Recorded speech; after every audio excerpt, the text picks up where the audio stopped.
নমস্কার বন্ধুরা, আমি সুস্মিতা বাংলা ক্যানভাস চ্যানেলে সকলকে স্বাগত জানাচ্ছি। আজ আমি খুব একটা সাধারণ রান্না আপনাদের সামনে তুলে ধরবো, কিন্তু এই গরমে এই সাধারণ রান্নাটাই অসাধারণ খেতে লাগে। আজকে দেখাবো আলু পটল দিয়ে রুই মাছের ঝোল। খুবই পরিচিত একটি রান্না, আর এটা কিন্তু খেলে গরমকালে মনটাও কিন্তু অনেক তৃপ্তি পায়। আর এই গরমের সময় এরকম হালকা পাতলা ঝোল খেতে কিন্তু আমাদের বেশি ভালো লাগে। তাহলে চলো আজকে আমার এই রেসিপিটা দেখে নেওয়া যাক।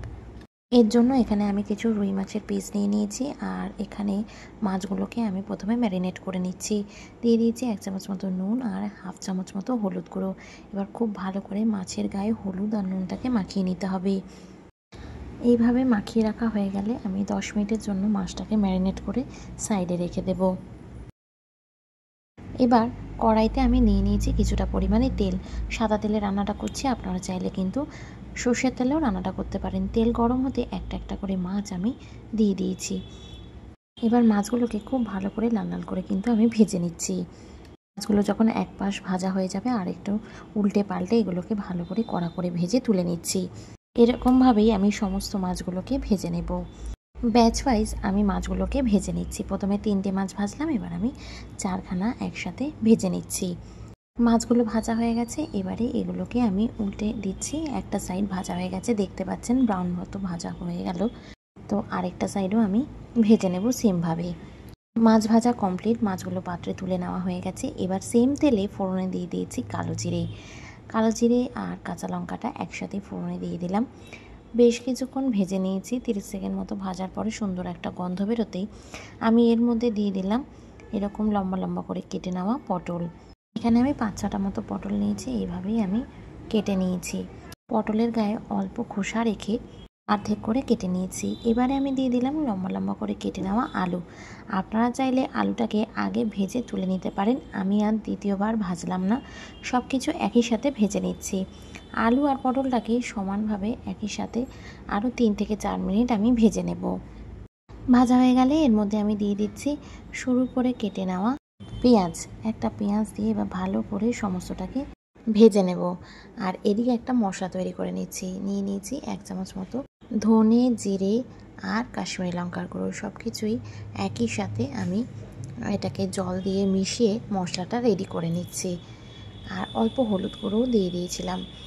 দিয়ে এবার একটু জল দিয়ে ভালো করে এরকম একটা কাঁটা চামচের সাহায্যে এটাকে আমি মিক্স করে নিলাম।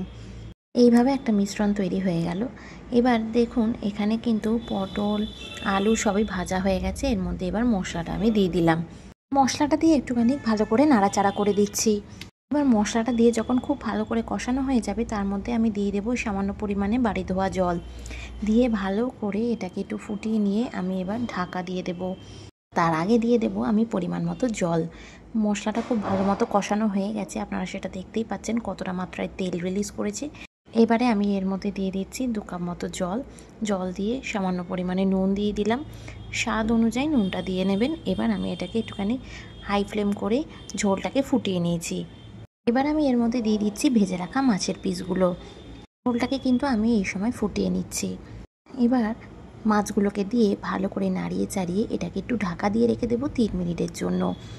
এতে করে পুরোপুরি ঝোলটা কিন্তু মাছের মধ্যে ঢুকে যাবে। এবার দেখো আলু পটল দিয়ে সুন্দর মাছের এই ঝোলটা কিন্তু রেডি হয়ে গেল। এবার এটা আর কিছুই করতে হবে না, জাস্ট চেক করে নিতে হবে সব নরম হয়ে গেছে কিনা। দেখুন আলু আর পটল কিন্তু একদম নরম হয়ে গেছে।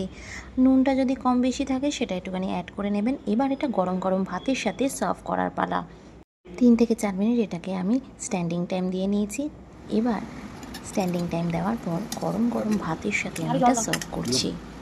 অবশ্যই বাড়িতে ঠিক আমি যেভাবে গরম ভাতের সাথে এটা সার্ভ করছি সেভাবে পরিবেশন করে দেখবেন, দারুণ লাগে। আশা করব আজকের এইরকম একটা রেসিপি খুব ভালো লেগেছে। অবশ্যই ভালো লেগে থাকলে কিন্তু একটা লাইক করবেন, আর চ্যানেলে আমার নতুন বন্ধু হয়ে থাকলে অবশ্যই কিন্তু সাবস্ক্রাইব করে নেওয়ার অনুরোধ রইল। পাশে থাকা বেল আইকনটা অবশ্যই প্রেস করে নেবেন নতুন ভিডিওর আপডেটসের জন্য। আমাকে কিন্তু কমেন্টসে একদম জানাতে ভুলবেন না যে এই রান্নাটা আপনাদের কেমন লেগেছে। আপনারা খুব খুব ভালো থাকবেন, সুস্থ থাকবেন, সাবধানে থাকবেন, আর আমার ব্লগটা কেমন লাগলো জানাতে ভুলবেন না। দেখা হচ্ছে নতুন একটি রান্নার ব্লগে। টাটা।